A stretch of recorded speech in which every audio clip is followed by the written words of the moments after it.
today in Rich in Relationship. We're going to talk about how to talk about sex in different stages of marriage. The challenge is twofold. The conversation at each stage is going to have a different flavor and a different focus.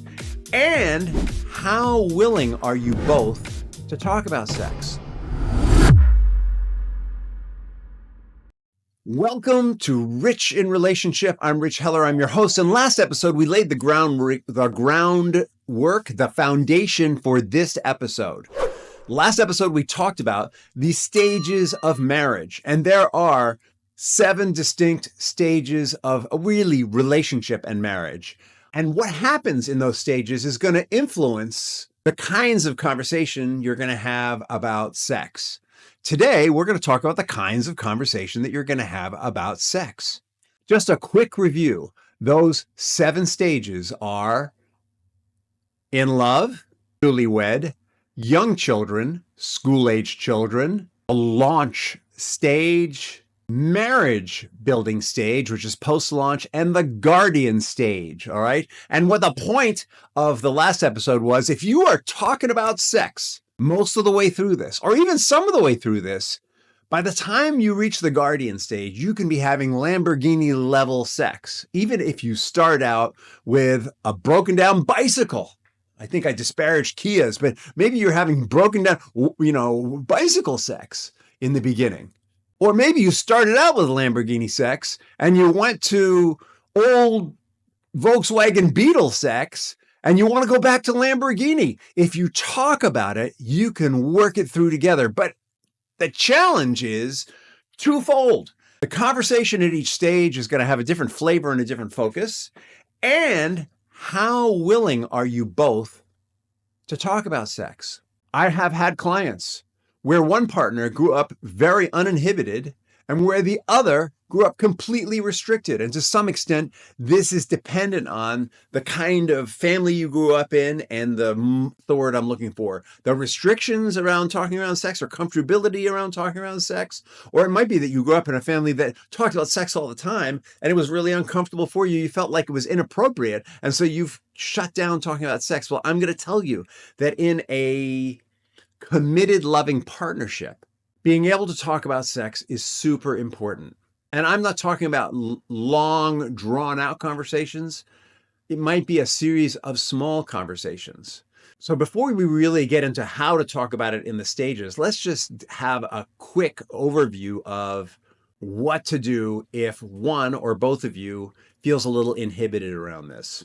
My suggestion would be that at least once a week, you talk about your inhibitions about sex. Why is it that you might be uncomfortable? What is it about being uncomfortable? Did you grow up in a family where it just wasn't done? Or did you grow up with a parent who talked about sex all the time and it made you really uncomfortable? And so anytime sex is talked about, you're really uncomfortable.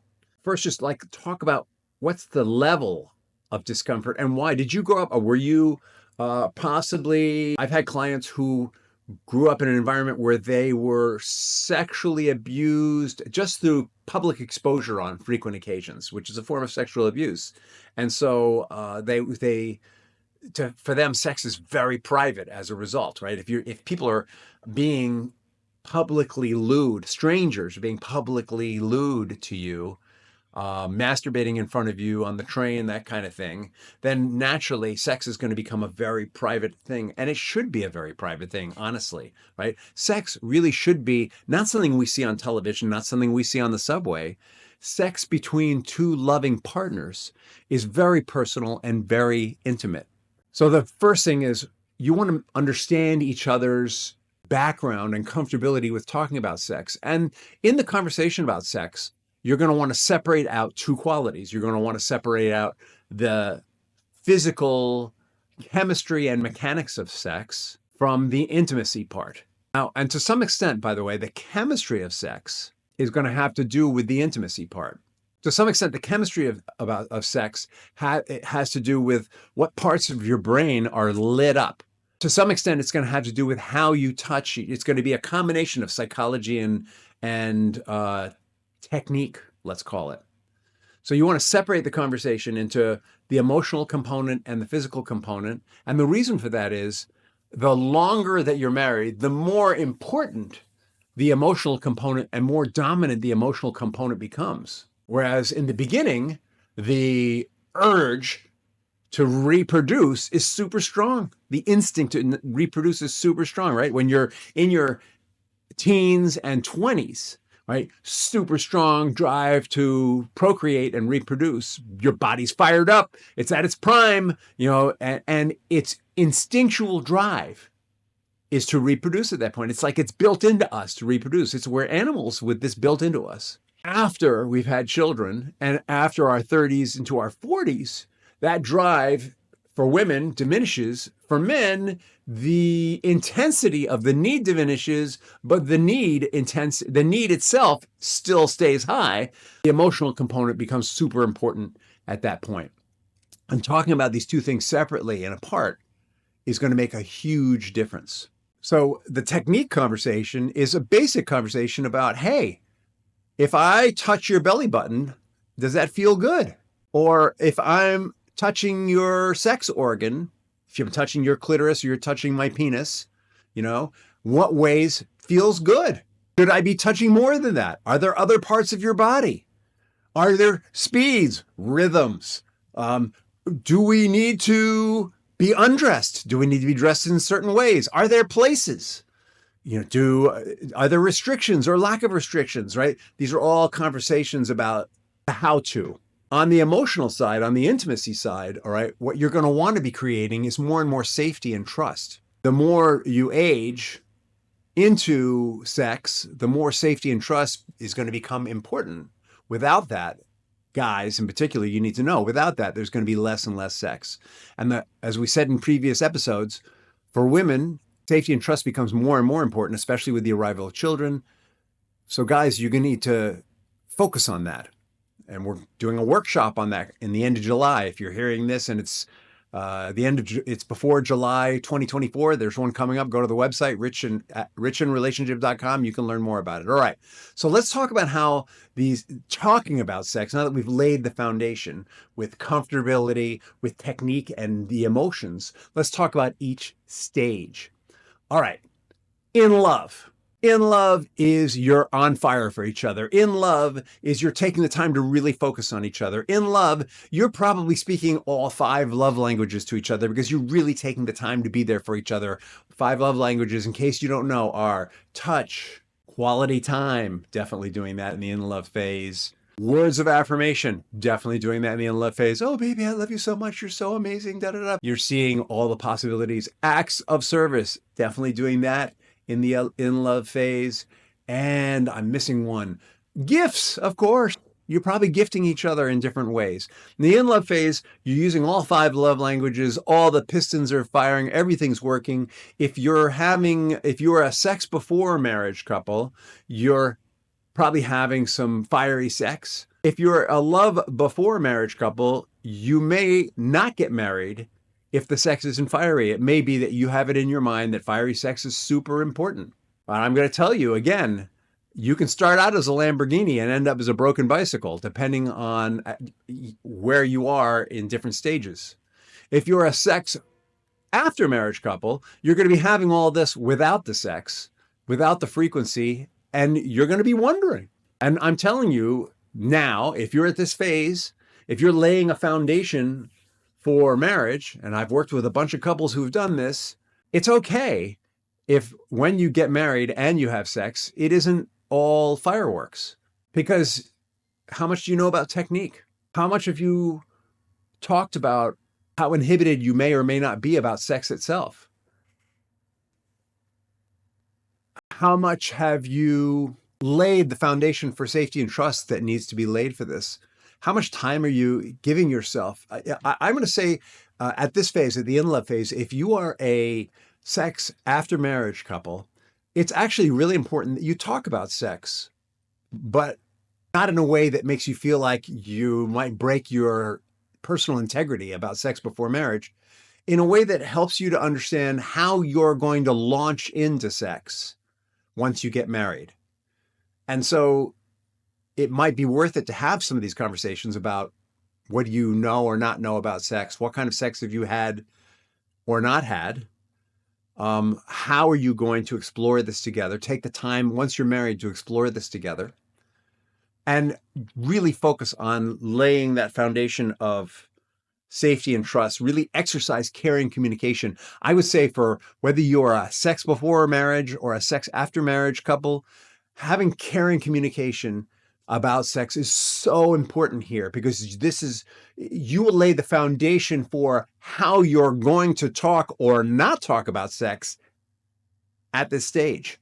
Okay, so presumably you've worked through any inhibition you have about talking about sex at this stage, hopefully. Maybe you need to do it with a third party, or maybe you're doing it on your own. That's okay. Whatever it is, presumably you've done this and you get married. What is different about getting married? What's different about getting married is that two people make a commitment to each other and they act on it. So number one, anytime we make a big commitment and we act on it, it changes who we are and how we operate in the world, period. And our commitment is always challenged, by the way. But also, when we make this particular commitment, it brings back all of our programming about what marriage is. It might be our programming about how I'm never going to do what they did, or it might be what they did that you admire. But there's going to be some kind of programming about this. There's going to be fear about it. And there's going to be a lot of establishing what is the relationship now that our programming about being married has been activated. Excuse me, I have the hiccups. There's going to be a lot of time discovering each other's strengths, dividing responsibilities. There's going to be a lot of figuring out what the household systems and finances are going to be if you haven't been living together. You may have continued high frequency of sex. Certainly, if you didn't have sex before you got married, you're going to hopefully have that. As long as there aren't children, there will probably be sex on demand by either party. Once children step in, that changes. So you're going to want to talk about it, though. You want to talk about sex on demand. Will you have sex with the other partner if they wake you up at 2 a.m? You may want, if you're young enough, you're probably going to have the drive and want to. But what will the boundaries be on not having sex? All right. If one partner says, you know what, I'm really not up to that right now, how will you honor that? Or if one of you is experiencing a lot of sexual need and the other one is not, how will you handle that? And in other episodes of Rich in Relationship, we've talked about, masturbation may or may not be good depending on your beliefs, but we've talked about some of the risks of masturbation in terms of fidelity and where your imagination goes. And so listen to those episodes if you have some interest in learning more about that. You're going to want to lay the experiential foundation for what to do when there are divergent needs, what to do when there's intense need, and what to do when there is zero need. You're going to want to lay the foundation here for how are we going to continue to communicate about our sexual experience as we move through the other stages that are sure to come. This is the second part of the foundation. The first part might be about what is sex. This foundation is more about how are we going to deal with our needs, our inevitably divergent needs, and what's going to, what is going to be the way to move through these other stages. Hopefully you've got a relatively low level of inhibition at this point. Hopefully you've worked through a lot of your stuff about talking about sex, but you may not. And so if you have not, you may need to have these conversations in little pieces. But I think you want to work at having regular conversations. And probably the worst time to have it is just after sex when people are feeling very vulnerable.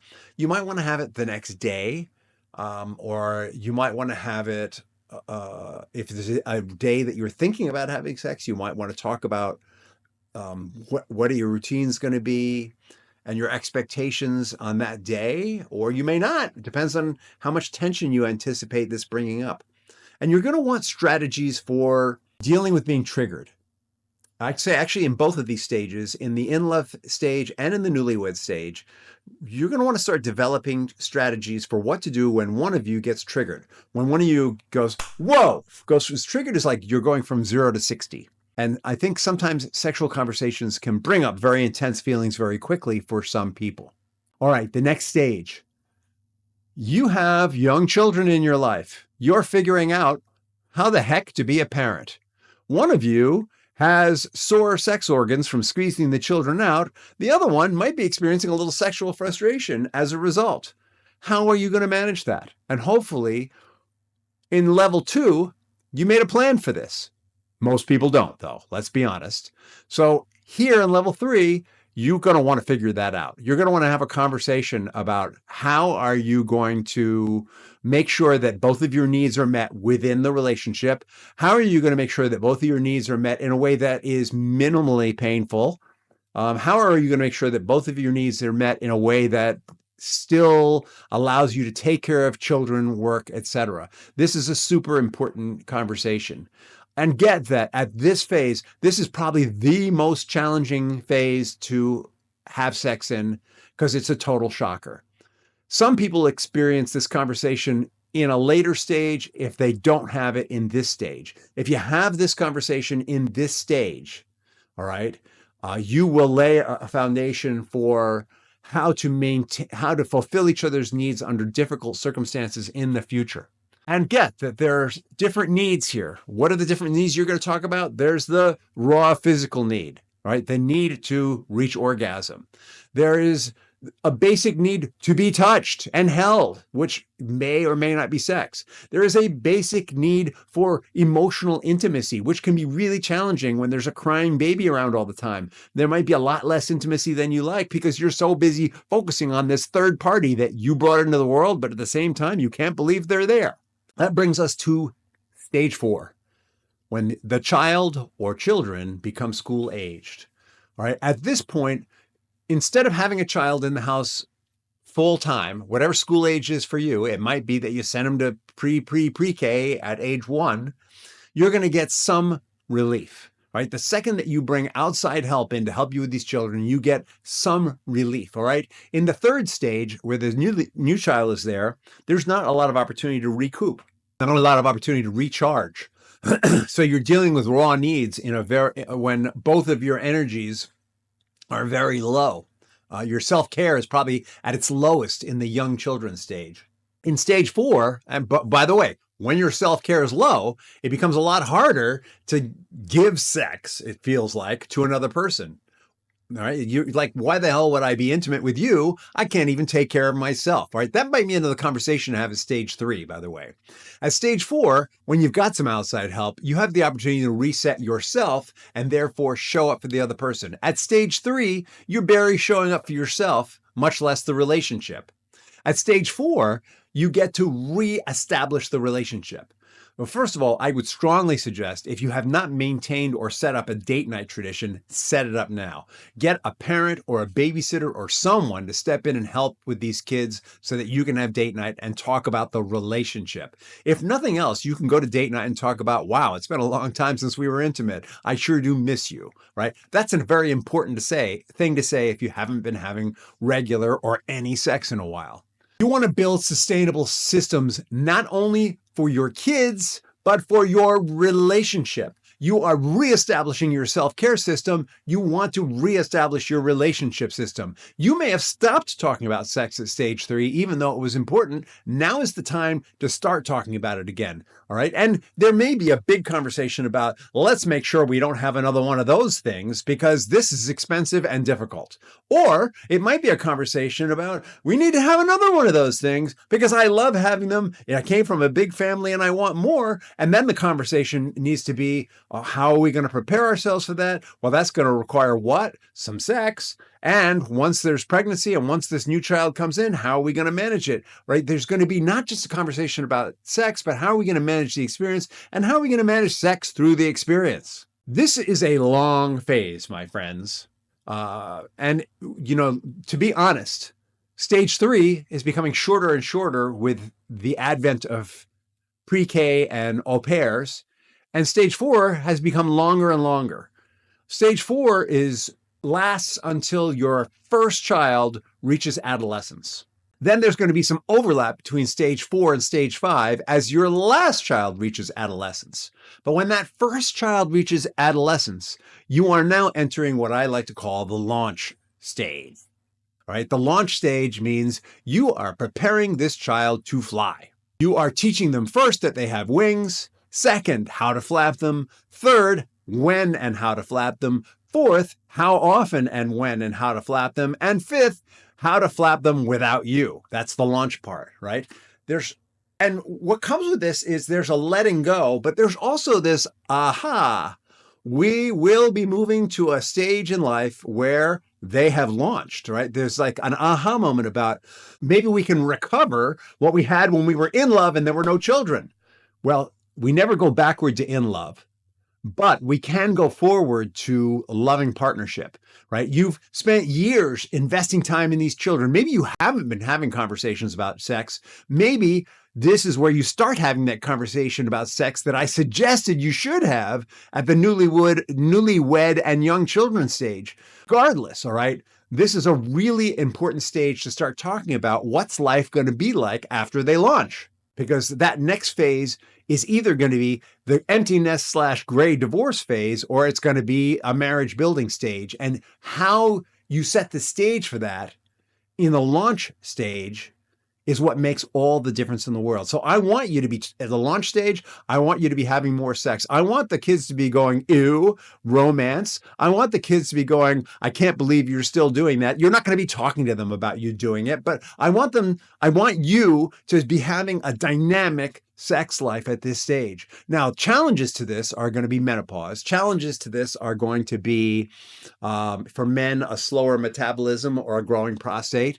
There are going to be all kinds of physical challenges, but you can work through all that, all right? We now have the medical means to allow you to work through all of this in a way that is minimally impactful to your bodies. And you can maintain a level of romance and intimate sex that may not be as frequent as when you were in love, but it can be so much deeper and so much more meaningful, right? So at this stage, hopefully, school age going into launch stage, you are focusing more and more on creating safety and trust, right? You need to create safety and trust for your children, but you need to create safety and trust for each other. And if you don't have safety and trust with each other, if you're fighting a lot or refraining from fighting a lot, then sex is going to become less and less. And your children are going to be pretty uncomfortable too, right? They want you to be able to recreate sustainable marriage by working through differences creatively. And I've worked with a lot of couples who are both in the school-age children and launch stage who never reestablished partnership in the young children phase. And so they found themselves growing apart in these phases. And they desperately wanted to come back together, and have had huge success, by the way, with people in these phases who want to get back together. Got some great techniques, great tools, great ways to help you come back together quickly so that you can talk about sex. Now, at this phase, you're going to be talking about, hey, all right, we probably aren't having any more children. What is sex for us? You know, it's probably important for us to be physically intimate regularly. What are the circumstances that lead to it? Like, what's the timing of it? What's the emotional circumstance? Where and when, so that it's not interrupting with our time with the children, or so that they're not walking in on us, et cetera, et cetera, et cetera. You may at this stage be wanting to plan romantic getaways, even if it's just 24 hours. Because your kids will be old enough at the launch stage to do that. You know, when your kids are becoming more and more independent, they can spend time with friends. They might go to camp. They might spend time with your parents. They might spend time with their uncles or aunts or whatever. You want to be wanting to have that kind of time together. And this is your opportunity to get on the same page sexually. If one of you's been wanting it a lot and the other one hasn't been wanting it much, this is your chance to go somewhere and figure it out and have conversations about, all right, what's going on that you're not wanting it so much? Oh, wow, you're going through this physical change. What can I do to make this easier for you and better for you? And that conversation, by the way, needs to be completely motivated by concern for the other person. If the conversation is motivated by, how can I make it better for you so I can get what I want? that conversation is not going to work. All right. The motivation and the focus in the launch stage needs to become very much the well-being of your partner. All right. It should always be the well-being of your partner. But at this stage, you should be mature enough to know that if you're not growing and happy as individuals, then your relationship's not going to work. And so your focus and investment is going to be in how can I help you to grow and be happy as an individual? Because I want us to grow and be happy as a couple. And so if as an individual, you don't want to have sex with me for some reason, that's okay. How can I help you with that? Not just so that we can have sex, but so that you can be happier and more fulfilled. I want you to have conversations on that level. The sex conversation at this level becomes a much deeper conversation about individual fulfillment and happiness. Right? In the earlier stages, in the young child stage, and even in the school-age child phase, a lot of your purpose is dedicated to getting those kids to a place where they can launch. And if you haven't been focusing on your personal sense of purpose, this is your chance to refocus. And the sex conversation is very broad here. Right? If either partner is feeling unfulfilled in some way, it's going to show up in the sex conversation or the sexual experience. This is what makes Lamborghini level sex, is when both of you are living a life on purpose that is in harmony with one another, and you're living your sense of purpose in your relationship together. When both of you feel safe and trusting, when both of you know that you have each other's backs, when both of you know that you have a loving partnership focused on the same vision and the same future, that is when you're going to have Lamborghini level sex. Lambo sex, let's call it. All right. That Lambo sex is going to evolve and flourish in the marriage building stage. The marriage building stage, your kids are launched. You've got the house to yourself. I'm not going to call it an empty frickin' nest because you're done with the nest. All right. Actually, in the marriage building stage, what you're doing is creating a much bigger nest. All right. It's not an empty nest stage. It's, oh my God, my nest needs to be so much bigger. Because we now have the understanding of how things work. We have the place in our community. We have the resources in our lives. We've got parents who are going to need help exiting this life. We've got children who are going to need help bringing new souls onto this earth. And we are going to help them with this. In the marriage building stage, you're going to focus on your marriage. This is where you're really going to focus on that sense of purpose. This is where that conversation about sex is going to go really deep. This is where you can schedule time to focus on sex together in a way you never could before because the kids have been launched. This is where you can, if you haven't been doing it, really focus on new techniques. In fact, you're going to need to focus on new techniques because your bodies have changed. Because your bodies have changed, the whole dynamic of sex will change. You may need to play more games. You may need to be into handcuffs. I don't know. I don't know what's going to come up for you. There's going to be a lot of personal work that's going to impact sex. Maybe that because of the personal work you're doing, because you're letting go of old stuff and letting go of old beliefs and moving into new facets and new development in your life, that the sex is totally changing. You're going to need to be talking about this, right? And you may have some inhibition about this.